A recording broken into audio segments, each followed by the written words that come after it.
Oi, pessoal. A gente vai aqui continuar a resolver as questões da FUVEST 2015, prova de Física.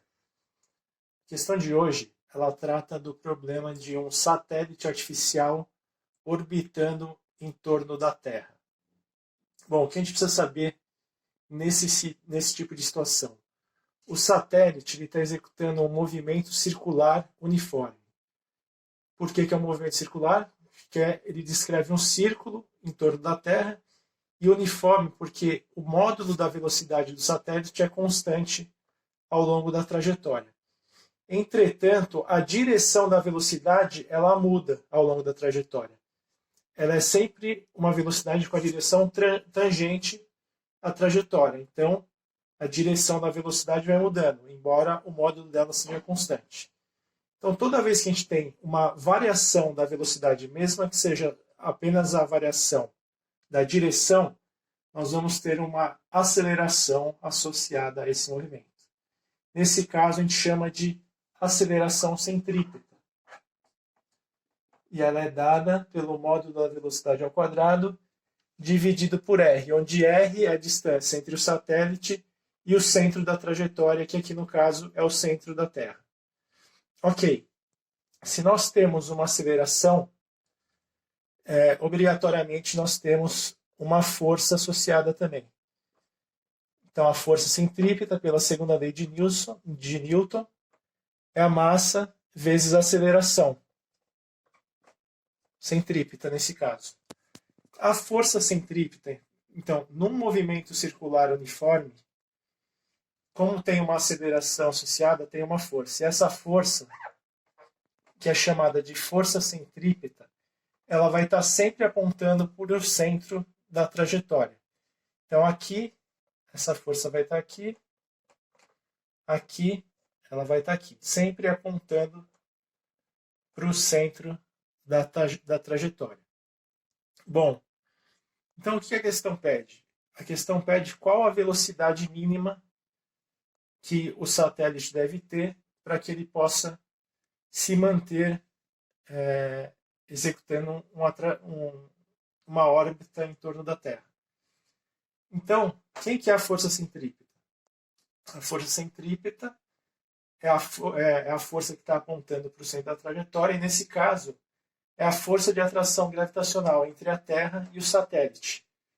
Essa força é dada por G, que é a constante de gravitação universal, massa do satélite, massa da Terra, dividido por r ao quadrado, onde r é a distância entre o satélite e o centro da Terra.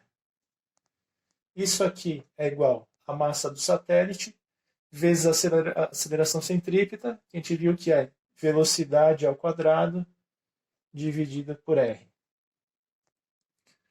Bom, então nós chegamos aqui na equação que nós vamos utilizar para resolver o problema. A gente precisa descobrir o quê? A velocidade. Todas as demais constantes aqui nós já temos, que são dados do problema. Então, em seguida, nós vamos ver a substituição dos números para nós chegarmos no resultado final. Muito bem, então essa aqui é a equação que a gente chegou.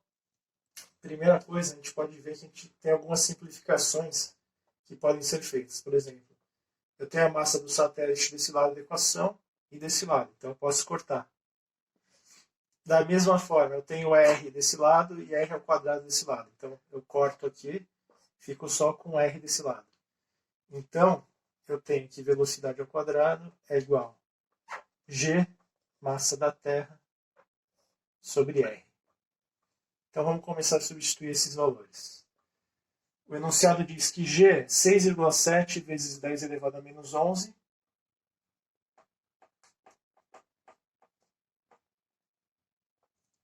vezes a massa da Terra, que é 6 vezes 10 elevado a 24, dividido por r, que é a distância entre o centro da Terra e o satélite. Isso vai ser igual ao raio da Terra, que é 6 vezes 10 ao cubo, mais, está em quilômetros, mais a altitude do satélite, que é 720 quilômetros. Então vamos colocar as unidades aqui do lado. Gravitação, a constante de gravitação está em metros cúbicos dividido por segundo ao quadrado vezes quilograma. A massa da Terra está em quilograma. E aqui embaixo nós temos o raio da Terra que está em quilômetros. Ok? Então vou cortar quilograma em cima e embaixo. Se eu quiser cortar metro com quilômetro, tem que pôr primeiro na mesma unidade. Então vamos continuar as contas aqui. Eu tenho 6,7 vezes 10 elevado a menos 11, mais 6 vezes 10 a 24, vezes, dividido por, aqui está em quilômetros, 6 vezes 10 ao cubo mais 720. Ok. 720, vamos colocar aqui, ó. Seria 0,72 vezes 10 ao cubo. Então, para eu somar esses dois números, eu coloco eles no mesmo expoente. Então fica 6 vezes 10 ao cubo mais 720, que é igual a 0,72 vezes 10 ao cubo. Então ficaria aqui com 6,72 vezes 10 ao cubo. Mas isso aqui está em quilômetros. Eu quero transformar para metros para eu poder cancelar aqui em cima. Então, 6,72 vezes 10 ao cubo em metros, eu multiplico por 1000. Fica 10 a sexta. E aqui eu vou ter um resultado em metros. Cortei e fico com metro ao quadrado. Então, a velocidade ao quadrado é esse número aqui, vezes metro ao quadrado por segundo ao quadrado. Bom, aqui o exercício ele pede uma velocidade aproximada. Então, esses dois números são muito próximos, eu posso cortar. Então, eu vou ficar aqui que velocidade ao quadrado é igual a 6 vezes 10. Aí eu faço a conta só com os meus expoentes da minha potência aqui, 10. Então, 10 a menos 11 vezes 10 a 24. Então, eu somo os expoentes, fica 10 elevado a 13. 10 elevado a 13 dividido por 10 a sexta, eu subtraio os expoentes. Então, fica 10 elevado a sétima. Metro ao quadrado por segundo ao quadrado. Isso aqui é igual a 60 vezes 10 elevado a sexta, metro ao quadrado por segundo ao quadrado. Bom, muito bem. Vamos apagar aqui para continuar aqui em cima. Então eu sei que a minha velocidade, que é o que eu estou querendo, ela vai ser raiz de 60 vezes 10 ao cubo metros por segundo. Muito bem.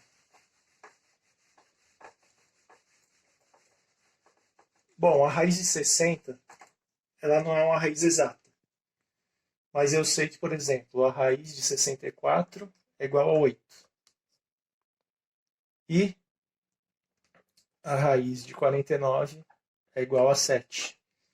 Então, a raiz de 60 é um número que está entre os dois, mais próximo do 8.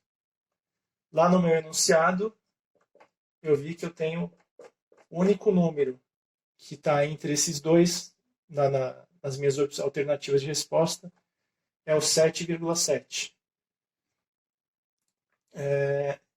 7,7 vezes 10 ao cubo metros por segundo.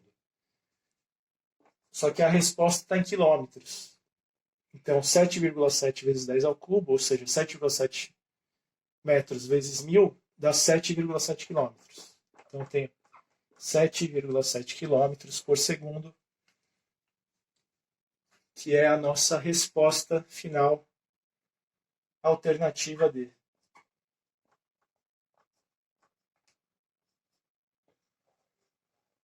Essa é a solução da questão de hoje. Obrigado. Até a próxima.